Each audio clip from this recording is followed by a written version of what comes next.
The night I stood in front of 300 people at Austin General Hospital's charity gala and watched my wife's face drain of color as I clicked to the next PowerPoint slide, the one showing her in bed with her boss at the Four Seasons. I finally understood what thermonuclear meant. If you've got some time and maybe something to drink, you're going to want to settle in for this one, because what I'm about to tell you isn't just a story about catching my wife cheating. It's about how a high school history teacher who spent 8 years avoiding confrontation turned into someone who planned and executed the most calculated public revenge that destroyed 2 marriages, 2 careers, and cost 2 people almost everything they had. And honestly, I'm still figuring out how I feel about it. So, why did I wait 6 months, 184 days to be exact, between discovering the affair and pressing that remote control button at the gala? That's the question everyone asked afterward. My friends, my therapist, even Lauren's mother when she called me crying. The answer is simple. Because good revenge isn't about anger. It's about patience. And I had plenty of that. This is the story of how I found out my wife was living a double life, how I teamed up with the other betrayed spouse to plan the perfect exposure, and how we made sure the truth had consequences. It's also about what comes after. Because revenge doesn't end when the lights come back on. It's about rebuilding when you realize the person you loved most was only real in one version of their life, and you weren't in it. I met Lauren in late 2015 at a friend's backyard barbecue in South Austin. I was 33 years into teaching AP US history at Travis High School, and she was 28, finishing up nursing school at UT. I remember she was wearing this ridiculous burnt orange Longhorn shirt and arguing passionately with someone about whether Austin was really still weird or if all the tech money had killed it. She had this laugh that made everyone around her want to join in. I thought she was beautiful and funny and way out of my league. I spent half the night working up the courage to talk to her. When I finally did, I made some dumb joke about the historical significance of barbecue and Texas identity formation. She looked at me like I was insane and then laughed. Did you just use the phrase identity formation at a party? I'm a history teacher, I said. It's kind of my thing. That's either really sexy or really nerdy, she said. I haven't decided which yet. Our first date was at Barton Springs on a Sunday afternoon in September. We swam in the cold water, laid out on towels in the grass, and talked for 4 hours.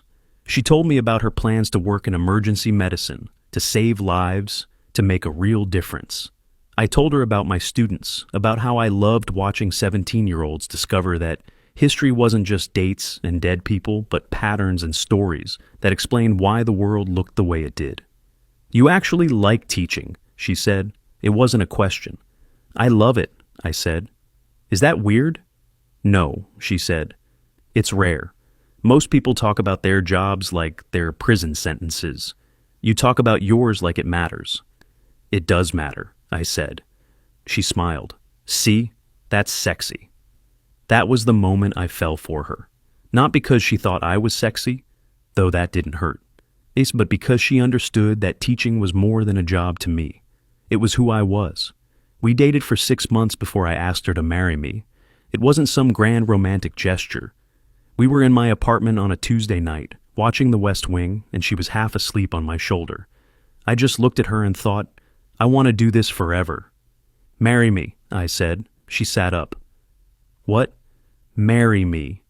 I know it's only been 6 months, but I know. I want this. You. Forever. She stared at me for what felt like 10 minutes. Then she said, You're serious. Completely. You don't even have a ring. I'll buy you 10 rings, 20. I'll buy you a ring for every day of the year if you want. But I need you to say yes first. She was crying now. You're such a dork. Is that a yes? It's a yes. We got married in May 2016 at Zilker Park, right near Barton Springs, where we'd had our first date. Small wedding. Just family and close friends. Her parents paid for most of it.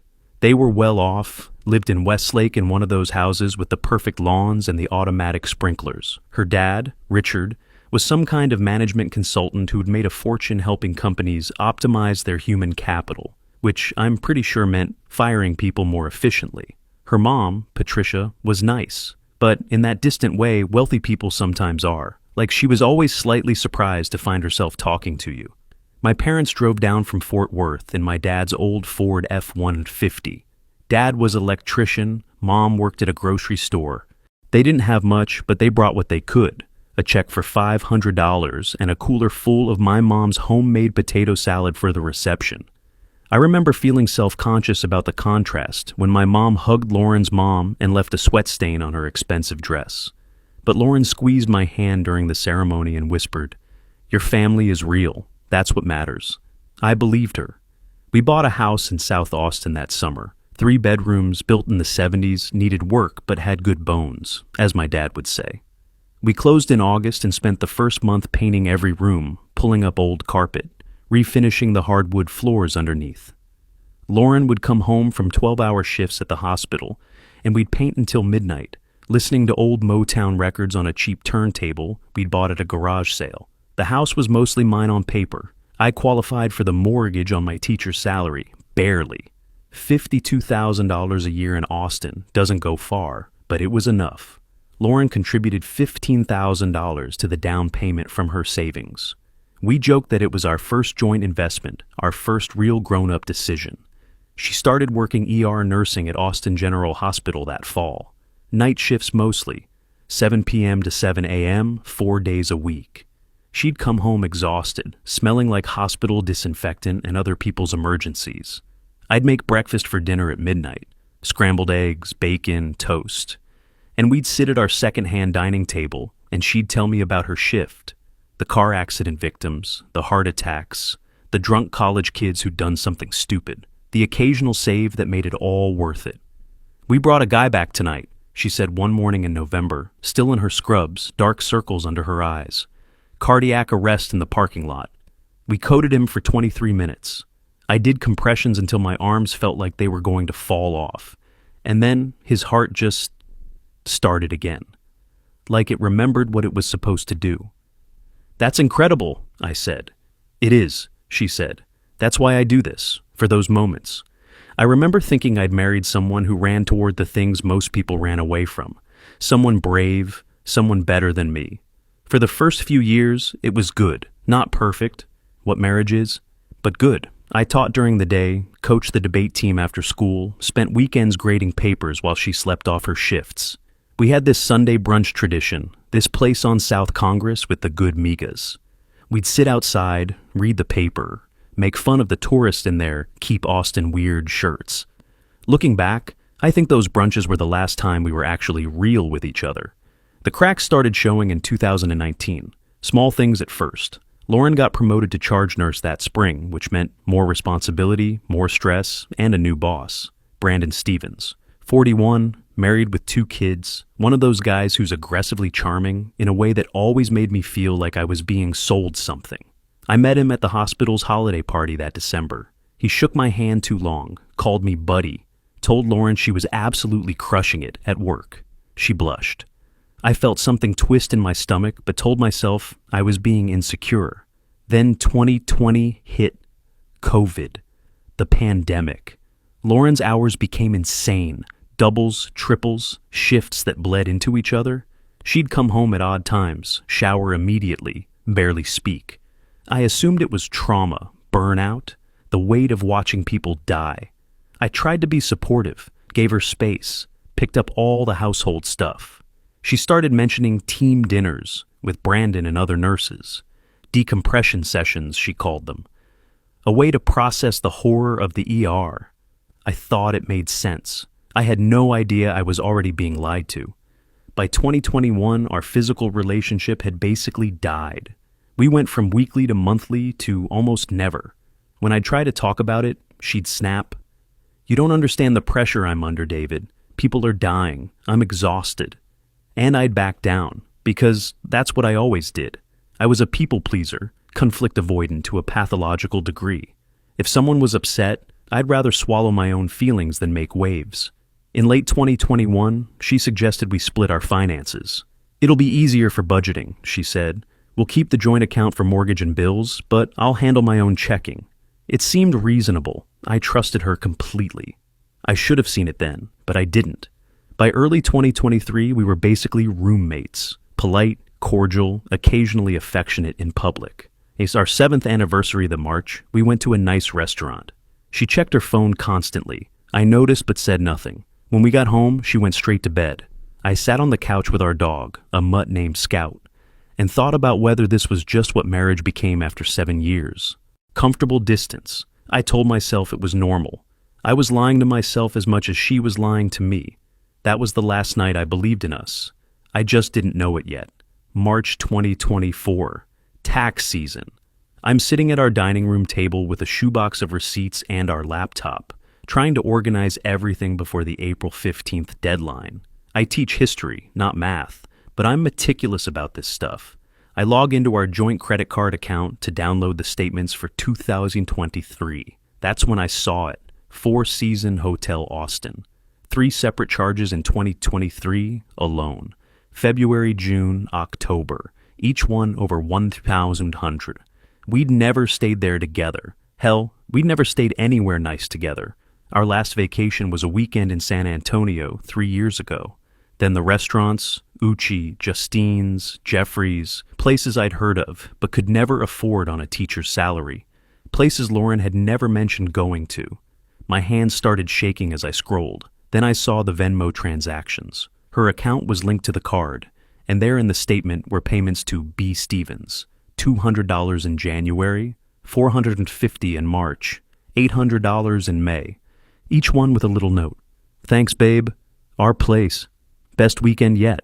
I stared at the screen for probably 10 minutes.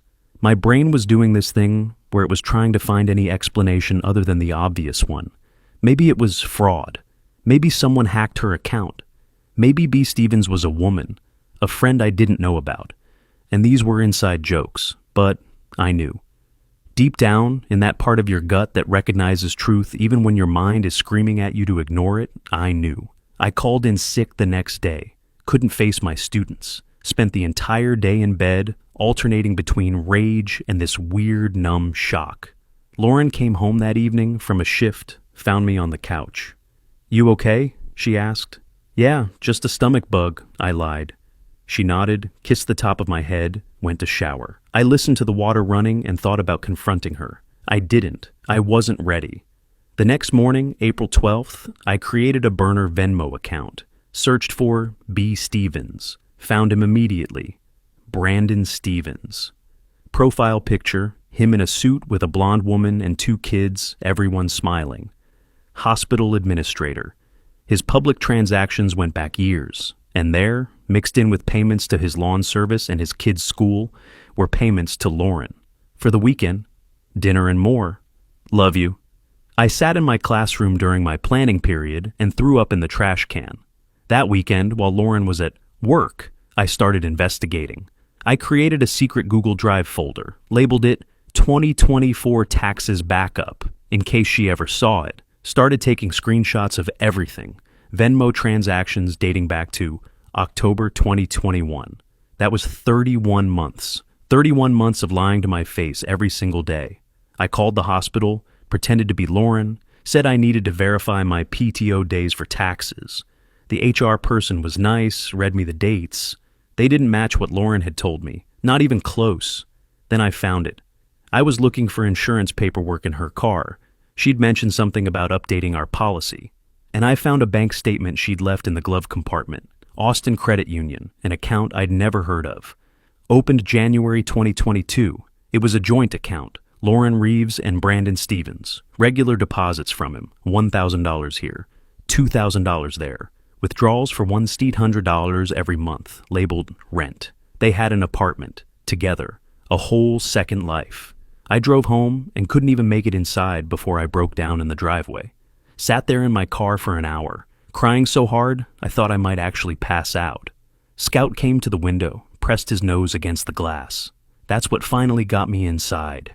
The next 2 weeks were the worst of my life. I'd get up, teach my classes on autopilot, come home, and spend hours documenting everything. I checked her location using Find My Friends. She was supposed to be at work, but the pin showed an apartment complex in West Austin. I waited until she fell asleep one night and read through her iPad, the one she left unlocked on her nightstand. The messages made me sick, not just the I love yous and the sexual stuff, but the mundane everyday shit. Brandon sending her pictures of what he was making for dinner, Lauren complaining about me. David's being weird lately, clingy. Brandon responding, just another year. When Tyler graduates, we'll be free, promise. They were planning to leave us, both of them. After his youngest graduated high school in May 2025, they'd file for divorce simultaneously and start their real life together. I was a placeholder, a paycheck, and a reliable presence in a house she didn't even want to be in. That's when something shifted in me. I wasn't sad anymore. I wasn't even angry. I was cold, calculating. I thought about all the students I'd taught over the years, about how historical figures made calculated moves. How the best revenge in history wasn't impulsive, it was strategic. I thought about how she'd lied to me, be 3 times, once for every single day since the affair started, and I decided she was going to pay for every single one. I contacted a divorce attorney, Rebecca Liu, known for being aggressive. She looked over everything I'd gathered and said, "This is ironclad. The joint account with her affair partner is technically financial fraud. You could press charges if you want." I told her I wanted to wait. I wasn't ready to file yet. She raised an eyebrow. "Planning something?" "Maybe," I said. "Is that a problem?" She smiled. "Just don't do anything that'll land you in jail." Everything else, I didn't hear it. On May 1st, I sent an anonymous email to Amanda Stevens, Brandon's wife. Subject line, "You deserve to know the truth about your husband." I attached 3 screenshots, the Venmo transactions, a photo from the PI I was about to hire, and a simple message. "I'm the other betrayed spouse. We should talk." She responded within 2 hours. "Is this real? Who are you?" We exchanged 47 emails over the next 2 days. Amanda was a mess. I could tell from the way she wrote, jumping between rage and denial, and this desperate need for details. I told her everything. She told me she'd suspected something, but convinced herself she was being paranoid. She'd found a secret credit card in Brandon's gym bag months ago, but he'd explained it away as work expenses. On May 3rd, I hired a private investigator. I found her through a Reddit thread about infidelity, of all places. Her name was Patricia Chen, 54, former police detective turned PI. We met at a Starbucks on the north side. She wore jeans and a Texas Longhorn sweatshirt and looked like someone's cool aunt, the kind who'd sneak you beer at Thanksgiving. "So, your wife's fucking her boss," she said. No preamble. "Yes," I said. "And you want photos." "I want everything. Photos, video, timeline, evidence that'll hold up in court." She studied me. "You planning to go public with this?" "Maybe." "You seem like a nice guy," she said. "Quiet, respectful. Teachers usually are, but I've learned that the quiet ones are the most dangerous when they finally snap." "I haven't snapped," I said. "Not yet," she said. "But you will. That's why you're here. So, $2,000 up front. I'll follow them for a week, see what I can get." I pulled out my checkbook, hands shaking. $2,000 was a quarter of my monthly take-home pay. But I needed this. I needed proof that I wasn't crazy, that this was real. Patricia followed them for 7 days. She sent me daily updates via encrypted email. Day 1. Lauren called in sick to work at 8 a.m., arrived at the West Austin apartment at 9:15 a.m., Brandon's car already there. Patricia set up across the street with a telephoto lens and a thermos of coffee. Day 2. They went to lunch at a Thai place on North Lamar, sat in the back booth, held hands across the table. Patricia got 47 photos. Day 3. Brandon left the hospital at 2 p.m., picked Lauren up from the apartment, drove to the Barton Creek Mall. They went shopping together, bought luggage. Patricia followed them to REI after that, where they looked at camping gear. "They're planning a trip," Patricia wrote in her email. "Somewhere they can hike, Montana maybe, or Colorado. They were looking at maps." Day 4. Nothing, both at their respective jobs. I almost felt relieved, like maybe I'd imagined the whole thing. Day 5. The smoking gun. Patricia's email came through at 11:47 p.m. Check the encrypted folder. Video file labeled maytaisevening.mp4. I waited until Lauren was asleep, snuck into my car, parked in the driveway, and opened my laptop. The video was 12 minutes long, shot from across the street, zoomed in on the apartment complex parking lot. 6:42 p.m. Brandon's silver Lexus pulls into the parking lot. 6:44 p.m. Lauren's Honda Civic pulls in next to him. 6:47 p.m. They exit their cars. Brandon reaches for her immediately, pulls her close, kisses her. Not a peck. A real kiss, the kind where your whole body is involved. Her hands are in his hair. His hands are on her waist, sliding down. 6:49 p.m. They walk toward the apartment building, his arm around her shoulders, her head on his chest. 9:15 p.m. Lights turn on in a second-floor window. I can see their silhouettes moving inside. 11:38 p.m. Lights turn off. The video ends. I sat there in my car and watched it 3 times. Then I opened the photos folder. Patricia had captured everything, Lauren and Brandon kissing in the parking lot, entering the building together.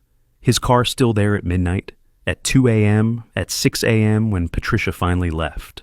I closed my laptop and threw up on my own driveway. The next morning, I called in sick. Spent the entire day in bed, curtains drawn, Scout curled up next to me. I couldn't eat, couldn't think. My phone kept buzzing with texts from students asking about homework. I ignored all of them. Lauren came home that evening, cheerful, smelling like her vanilla body lotion. She kissed my forehead. I watched the video alone in my classroom after school. The debate team had already left. The building was quiet except for the janitor vacuuming down the hall. I sat there and watched my wife kiss another man. Watched her laugh at something he said. Watched her look at him the way she used to look at me. And then I watched it again. And again. I wanted to memorize it. I wanted to make sure I'd never forget this feeling, never let it soften into something I could rationalize away. Then I closed my laptop and threw up in the trash can again. The next few days were a blur. I could barely eat. Lost 8 pounds in a week. My students noticed I was off. One of them, a senior named Maya who was heading to UT in the fall, stayed after class. "Mr. Reeves, are you okay?" she asked. I wanted to tell her everything. I wanted to say that her beloved teacher was actually a complete failure of a human being who couldn't even keep his wife interested. But I just smiled and said, "Yeah, Maya, just tired. Thanks for asking." On May 14th, Lauren came home cheerful, talked about her day, about a patient who'd come in with something hilarious, about how the new resident was terrible at IVs. I sat there eating the pasta I'd made and nearly screamed. How could she be this normal? How was she able to kiss me goodbye every morning and then spend her afternoon with him? I almost lost it, almost stood up and showed her everything on my phone. But I didn't, because I'd made a decision. This wasn't going to be a private confrontation. This wasn't going to be a quiet divorce where everyone moved on, and she got to keep her reputation and her friends and her perfect nurse savior image. I texted Amanda, "I'm ready to make them pay. Are you in?" She responded immediately, "I've been ready. Let's plan." We met for the first time on May 16th at a coffee shop called Houndstooth on the east side, far from anywhere either of us might run into anyone we knew. I got there early, sat in the back corner, ordered a black coffee I didn't drink. Amanda arrived 10 minutes late, looking around like she expected someone to jump out and accuse her of something. She was 40, blonde hair pulled into a ponytail, wearing yoga pants and an oversized UT sweatshirt. She looked like she taught Pilates or sold essential oils or did something else wholesome and suburban. She was shaking when she sat down. "I can't believe we're doing this," she said. No greeting, no introduction. "We don't have to," I told her. "You can just file for divorce and walk away." She shook her head. "My kids deserve to know the truth. Our families deserve to know. But most of all, those two deserve to feel what we felt." We sat there for 3 hours that first day, comparing timelines, sharing evidence, filling in the blanks. Amanda had suspected something for over a year, but convinced herself she was being paranoid. Brandon worked late, traveled for conferences, took weekend trips for executive training. She'd found a burner credit card in his gym bag 6 months ago. "I confronted him," she said. Held it up and asked what it was for. He didn't even blink. Said it was for work expenses that HR reimbursed separately.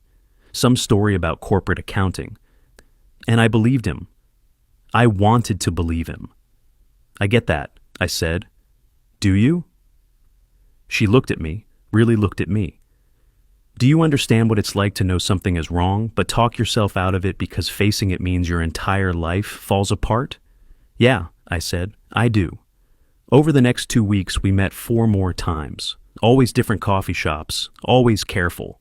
We created an encrypted shared drive using a service Patricia had recommended. Uploaded everything. My Venmo screenshots, her credit card statements, Patricia's photos and videos, text message recovery from old devices. A complete timeline going back to October 2021. At our third meeting, Amanda told me about the promotion. Brandon's up for COO, she said. Chief Operating Officer, it's a huge deal. 6-figure raise, seat on the board, corner office. The announcement is in September. Lauren's being considered for nurse manager, I said. More money, more respect, leadership position. Amanda smiled, but it wasn't a happy smile. It was the smile of someone planning something terrible. They're going to lose it all. I'm going to make sure of it. We discussed options. Social media seemed too easy to ignore, too easy for them to delete and move on. A family gathering would be too small, wouldn't hit their professional lives. Criminal charges felt too slow, too uncertain. Then Amanda had the idea. The hospital gala, she said. October 12th. It's this huge black tie fundraiser. 300 people, hospital staff, board members, major donors, community leaders. Brandon's on the planning committee this year. He'll definitely be there. And they always invite senior nursing staff, so Lauren will be there too. That's 5 months away, I said. Exactly. We need them to feel safe. We need them to think they got away with it. And we need time to make this perfect. What are you thinking? She pulled out her phone, showed me the gala program from last year. Speeches, presentations, awards. What if we got you on the program, as a guest speaker? Local educator sharing thoughts on truth and accountability in the community. The committee loves that kind of thing. And then what? I asked, though I was already starting to see it. And then you tell the truth in front of everyone, with evidence, photos, transactions, everything. We make it impossible for them to deny. We make it impossible for the hospital to ignore. We destroy them in the most public way possible. I sat back in my chair. That's brutal. Good, Amanda said. Brutal is what they deserve. At our fourth meeting, we started planning the presentation. Amanda had graphic design skills from her marketing background before she'd had kids. We mapped out a PowerPoint, 30 slides, 8 minutes, every piece of evidence arranged for maximum impact. We start slow, Amanda said, sketching on a napkin. Title slide, something cryptic, then we ease them in. People in this room are living a lie. They'll think it's a metaphor at first. Then boom, photos, timeline, financial evidence, text messages, hit them with everything. What about security? I asked. Won't they try to stop me? I have a contact, Amanda said. Major donor to the hospital. Her kid goes to school with my daughter. She owes me a favor. I can get security briefed that you're a planned speaker, that any disruption should be contained. They'll try to leave, I said. Then we block the exits until you're done. 8 minutes, that's all we need. At our fifth meeting, June 1st, we talked about the aftermath. You know this is going to blow up our lives too, I said. People are going to think we're vindictive, cruel. Let them think it, Amanda said. I'm done caring what people think. Brandon destroyed 15 years of my life. He lied to our children. He made me feel crazy for suspecting him. He deserves this. Does he deserve to lose his job?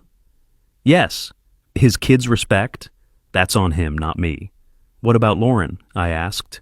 What about her nursing license? Amanda's expression hardened. She's been fucking a married man for over 2 years. She helped him lie to his wife and children. She opened a joint bank account with him using money from your joint account. She's not innocent here, David. She's just as guilty as Brandon. She was right. I knew she was right. But part of me still wanted to believe Lauren was somehow less culpable, somehow redeemable. I see you doing that, Amanda said. Doing what? Making excuses for her, trying to find a way to blame him more than her. Stop it. She chose this. Every single day for 943 days, she chose this. That number hit me. 943 days. I'd counted it the night before, lying in bed while Lauren slept next to me. From the first Venmo transaction in October 2021 to today. 943 consecutive days of lying. You're right, I said. I know you're right. Good, Amanda said. Because we're doing this. And we're not backing out, no matter what. We shook hands across the table. It felt like signing a contract written in our spouse's betrayal. For the next 6 months, I lived a double life of my own. I pretended everything was fine with Lauren, smiled when she came home, asked about her day, had sex with her twice because she initiated and I couldn't figure out how to refuse without raising suspicion. It felt like sleeping with a stranger, like my body was there, but I wasn't. Amanda did the same with Brandon. She told me in one of our meetings, "I'm numb. I look at him and I don't feel anything except this cold determination to destroy him." We met every Sunday morning. Our spouses thought we were at yoga and the gym respectively. We worked on the presentation. A PowerPoint slideshow, 30 slides, 8 minutes. Time-stamped photos, financial transactions, text messages, a complete timeline of their affair. Amanda had a contact on the gala committee, a major donor she knew from her kid's school. She got me added to the program as a guest speaker, a local educator sharing thoughts on truth and accountability. The committee thought it sounded inspiring. They had no idea. By September, everything was ready. I'd secured a lease on a new apartment starting October 13th. Amanda had talked to a therapist about how to tell her kids about the divorce. We'd both prepared divorce papers to be served the morning after the gala. The night before the event, October 11th, Amanda and I met one last time. "What if this destroys our lives too?" she asked. "Our lives were already destroyed," I said. "Tomorrow, we just make sure they know it." We reviewed the slideshow one final time. 30 slides, 8 minutes. Every single piece of evidence we'd gathered, arranged for maximum impact. I went home. Lauren was excited about the gala, showed me her new dress, a green thing that probably cost more than I made in a week. "Brandon says the board will be there. Great for networking." I smiled. "I'm sure it'll be a night to remember." She had no idea she was walking into her own execution. October 12th, 2024, the Four Seasons Hotel, Austin. I arrived alone at 6 p.m. in a rented tux that felt like a costume. The hotel was downtown, right on the river, all glass and limestone and Texas money. Valet parking, red carpet, photographers. I felt like I was going to throw up. The ballroom was on the 3rd floor, massive space with floor-to-ceiling windows overlooking Lady Bird Lake. Round tables with white tablecloths and elaborate centerpieces. White roses and eucalyptus. Probably cost more than my monthly salary. A stage at the front with a podium and a screen that had to be 20 feet wide. Crystal chandeliers. A string quartet playing in the corner. I checked in at registration. The woman running it, somebody's volunteer mom, smiled at me. "David Reeves, you're one of our speakers tonight. We're so excited to hear from you." "Thanks," I managed. "Your laptop should be all set with the AV team. They're by the stage if you need anything." I made my way to the AV booth. 2 guys in black polo shirts were managing the sound and visuals. I'd worked with them the week before when Amanda's contact had gotten me approved as a speaker. They thought I was doing a presentation on educational partnership with the hospital. They had no idea. "All set, Mr. Reeves," one of them said. "Just plug in your laptop when you're up, hit present, and we'll make sure it's projected." "Perfect," I said. "And the remote clicker? Right here." He handed me a small remote. Next slide, previous slide, laser pointer. Pretty standard. I took it, felt the weight of it in my hand. This small piece of plastic was going to change everything. Cocktail hour started at 6:30. I nursed a whiskey sour near the windows, watching people arrive. Austin's elite. Doctors in tuxedos, their wives in designer gowns, hospital board members, pharmaceutical reps, donors whose names were on buildings. Everyone laughing, networking, performing that particular dance of wealthy people pretending they're not in a competition. And then I saw her. Lauren walked in at 6:47 p.m. I know the exact time because I checked my watch. She was wearing an emerald green dress, floor length, elegant. Her hair was up in some complicated twist. She looked beautiful. Of course she did. She was with 3 other nurses from her unit, saw me across the room, waved, smiled, mouthed, "You look handsome." I smiled back, raised my glass slightly. Brandon arrived at 6:52 p.m. with Amanda. They looked like the perfect couple. Him in an expensive tux, her in a silver gown that probably cost thousands. Brandon's hand was on the small of Amanda's back, guiding her through the crowd. She was playing her part perfectly. I caught her eye for just a second. She gave me the smallest nod. We were really doing this. Cocktail hour was torture. I stood by the windows, watching the sun set over the lake, trying not to think about what was coming. A few people tried to make conversation. Someone's wife asking what I taught. A hospital administrator telling me how wonderful it was that I was speaking tonight. I nodded, smiled, said the right things. My hands were shaking so badly I had to put down my drink. At 7, everyone moved to their assigned tables. I was at table 23, near the back. Lauren was at table 7 with the nursing staff. Brandon was at table 2 with the hospital executives and board members. Amanda sat next to him, perfect and poised. Dinner started. Salads, then some kind of chicken with vegetables I couldn't identify. I couldn't eat, just pushed food around my plate. The woman next to me, a donor's wife, tried to make conversation. "Are you nervous about speaking?" she asked. "A little," I said. "Oh, don't be. We're all very friendly. And it's such an important topic, truth and accountability. The world needs more of that." I almost laughed. It really does. At 7:45, the speeches started.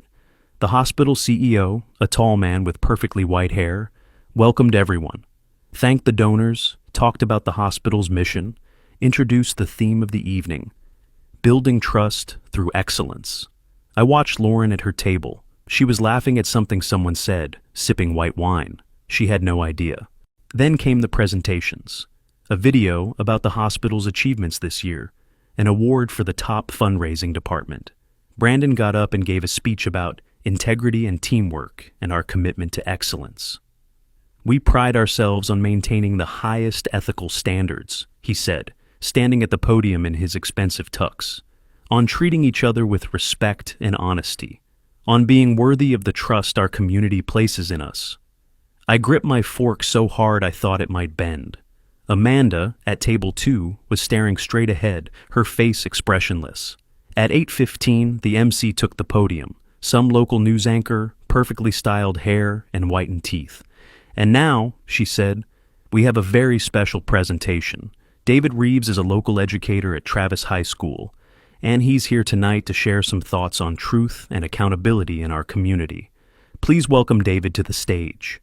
Applause, polite, warm, expectant. I stood up, walked to the stage. Every step felt like I was walking through water. I climbed the 3 steps to the podium, plugged in my laptop. The screen behind me lit up with the title slide, "The Double Life, a Case Study in Betrayal." People laughed a little. Probably thought it was a metaphor, some clever educational framing. I looked out at the crowd, 300 faces. I found Lauren at table 7. She was smiling, looked proud of me. Found Brandon at table 2. He was checking his phone. "Good evening," I said. My voice sounded steadier than I felt. "I'm here tonight because I believe in truth, and I have a truth to share that many of you need to hear." I clicked to slide 2. For 31 months, 2 people in this room have been living a lie. The room got quiet, that weird kind of quiet where you can hear every small sound, the clink of someone's wine glass, a chair shifting, someone clearing their throat. Slide 3 appeared on the screen behind me. A photo, Lauren and Brandon. Not in bed, I didn't need to go there, but holding hands, clearly intimate. Time stamped. June 15th, 2023. 2:47 p.m. Gasps rippled through the crowd. I heard someone say, "Oh my God." Lauren's face went white. I could see her even from the stage. She looked like she'd been slapped. Brandon stood up from table 2, started toward the stage. "Security," I said into the microphone. 2 security guards stepped forward. Amanda had arranged this through her donor contact. They'd been briefed that I was a planned speaker and to contain any disruptions. They moved to block Brandon's path. "You need to sit down, sir," one of them said. I clicked to slide 4, the timeline. October 2021 to present.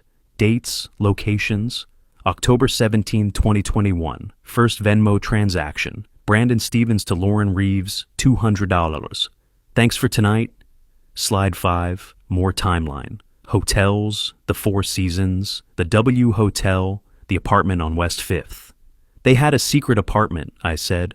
A whole separate life, complete with joint bank account, shared expenses, future plans.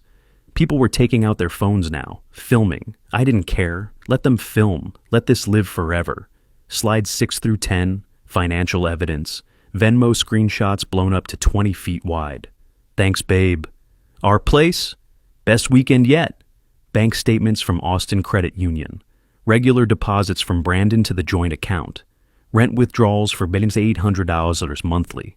Lauren was crying. Her hands were covering her face. The other nurses at her table had moved away from her slightly, creating this visible gap. Brandon was yelling, "This is insane! You're insane! This is..."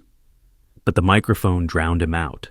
Slides 11 through 15, the text messages, screenshots from Lauren's iPad. I can't wait to leave him. Our real life starts next year. David doesn't suspect anything. Brandon, I love you so much. More gasps. Someone at table 12 got up and walked out. Several people followed. I kept going. Slides 16 through 20, Patricia's surveillance photos. Brandon's Lexus at the apartment complex, license plate visible. Lauren's Honda parked next to it. Timestamps. 6:47 p.m., 11:38 p.m., 6:15 a.m. Another photo, them in the apartment window, silhouettes but clearly embracing. Another, kissing in the parking lot. Another, shopping together at Barton Creek Mall, holding hands, looking at luggage. The room was chaos now. People talking, arguing, some trying to leave. But I wasn't done. Slide 21. Lauren Reeves, my wife of 8 years, lied to me 943 days in a row. Slide 22. Brandon Stevens, hospital administrator and married father of 2, abused his position and violated ethics codes. Slide 23. They planned to wait until May 2025, when his youngest child graduated high school, to divorce their spouses and start their real life. Slide 24. They used our money, mine and Amanda Stevens, to fund their affair, hotel rooms, restaurants, an apartment, weekend trips. Slide 25. This isn't revenge. I paused, looked at Lauren. She was sobbing now, mascara running down her face. Looked at Brandon. He'd stopped yelling, just stood there looking shell-shocked. Slide 26. This is the truth. I let it sit there for a moment. The whole ballroom staring at that one word, truth. I'm filing for divorce tomorrow, I said into the microphone. Amanda Stevens is filing for divorce tomorrow, and we're both filing ethics complaints with the Texas Board of Nursing and this hospital's board of directors. Thank you for your time. I unplugged my laptop. The screen went dark. For a second, nobody moved. Then the room exploded. Yelling, arguing, people rushing to leave or rushing toward the stage or pulling out their phones. I walked off the stage. One of the board members, an older man in a tuxedo, grabbed my arm. That wasn't appropriate, he said. Neither was a hospital administrator conducting an affair with a subordinate, I said. Check your ethics policies. Section 4.2, you might want to look into that. He let go. I found Amanda outside. We stood there in the October heat, both of us shaking. We did it, she said. Yeah, I said. We did. We hugged. Not romantic, not sexual. Just two people who'd been through hell together and made it out the other side. I went home, not to the house I shared with Lauren. I'd moved my stuff to the new apartment that morning. I sat on the floor because I didn't have furniture yet and listened to my phone blow up. 43 calls from Lauren, 67 texts. How could you do this? You destroyed me. I'm sorry, please talk to me. We can fix this. I blocked her number. The next 48 hours were insane. The video of the gala went viral on hospital staff group chats. Someone leaked it to local news. My principal called me in. What you did was unconventional, he said, but you didn't break any laws. Just keep it out of the classroom. My students found out. Some thought I was brutal. Some thought I was a hero. Maya, the senior, gave me a hug and said, "You deserve better, Mr. Reeves." Lauren's nursing colleagues divided. Some supported her, said public humiliation was cruel. Most distanced themselves. On October 13th, the hospital put her on administrative leave pending investigation. Brandon's promotion was canceled. The hospital board launched an ethics investigation. Amanda served him divorce papers at his office. She also posted on Facebook, "After 15 years, I'm finally free from a liar. Thank you to everyone who's reached out. My kids and I are okay." 627 likes, 143 shares. By the end of October, the consequences were rolling in. The hospital fired Brandon for violating the code of conduct, inappropriate relationships with staff. Amanda's divorce filing requested full custody, citing moral fitness concerns. Brandon's attorney told him to settle to avoid a trial that would make everything public again. The Texas Board of Nursing opened an investigation into Lauren. Her attorney warned that financial fraud plus ethics violations could mean license suspension or revocation. She had to take a job as a medical assistant at an urgent care clinic for a third of her previous salary. In early November, I got a call from Lauren's mother. Lauren was hospitalized last night. Panic attack so severe they thought she was having a heart attack. She's been having suicidal thoughts. I hope you're happy. I hung up, but the call stayed with me. That night, I couldn't sleep. I kept thinking about what her mother said, about whether I'd gone too far. I met Amanda at a coffee shop. "Did we go too far?" I asked. She was quiet for a long time. "She's hospitalized. Brandon's kids won't talk to him. My daughter asked me if Daddy is a bad person. I don't know what to tell her." We sat there, two people who'd been so sure of our plan, suddenly not sure of anything. "I don't regret it," Amanda finally said, "but I can't keep reliving it with you. We need to move on separately." I understood. We'd been bound by revenge, not friendship. Without that mission, we were just strangers who'd once shared a trauma. We finished our coffee and said goodbye. I never saw her again. The fallout continued for months. In January 2025, the nursing board held a hearing. Lauren received a 1-year license suspension. She could reapply in January 2026. By then, her relationship with Brandon had imploded. They blamed each other, fought constantly. He moved to Dallas, took a lower-level admin job for 60% less pay. In March, Lauren and I met for the final divorce hearing, first time face-to-face since the gala. She looked different, smaller somehow, tired. The settlement was straightforward. I kept the house. No alimony. Texas is a no-fault state. She had to repay $32,000 from the fraudulent joint account with Brandon, payment plan over 3 years. Outside the courthouse, she stopped me. "I'm sorry," she said. "I know that doesn't mean anything now." "You're right," I said. "It doesn't. But I hope you figure out who you want to be." I meant it. I wasn't angry anymore, just tired. I started rebuilding. Threw myself into teaching, started an after-school history club.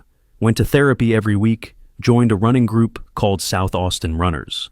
Adopted Scout from the house. Lauren didn't want him, said she couldn't handle a dog right now.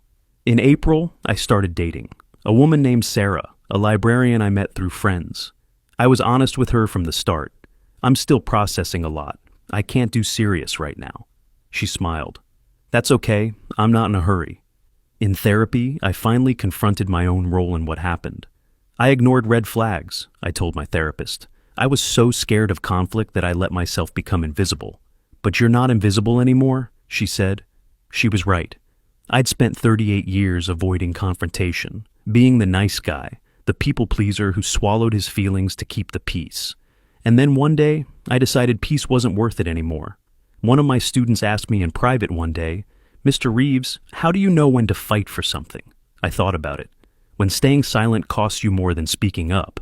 In May 2025, exactly 1 year after I started planning the revenge, I took a road trip alone during spring break. Drove out to Big Bend National Park, camped alone under the stars, sat by a fire, and thought about everything that had happened.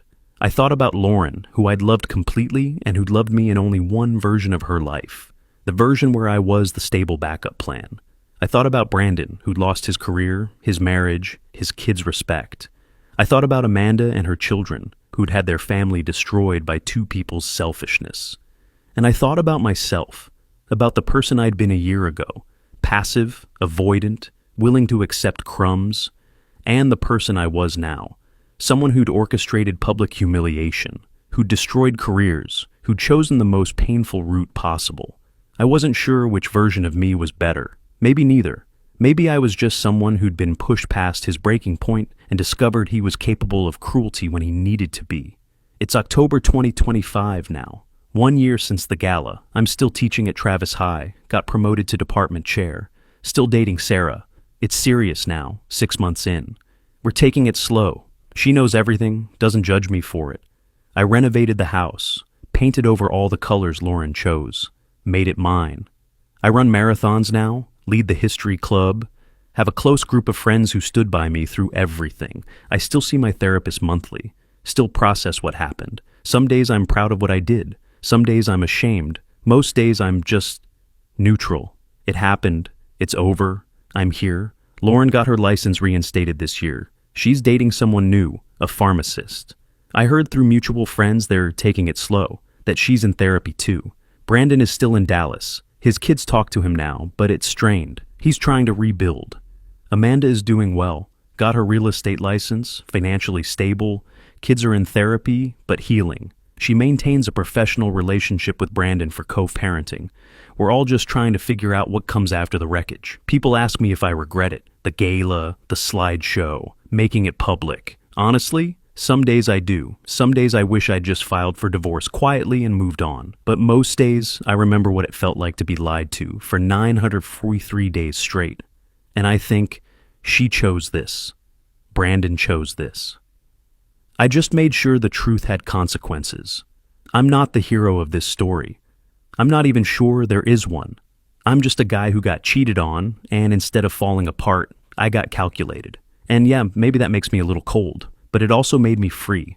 She was living two lives, and I was only real in one of them, the fake one.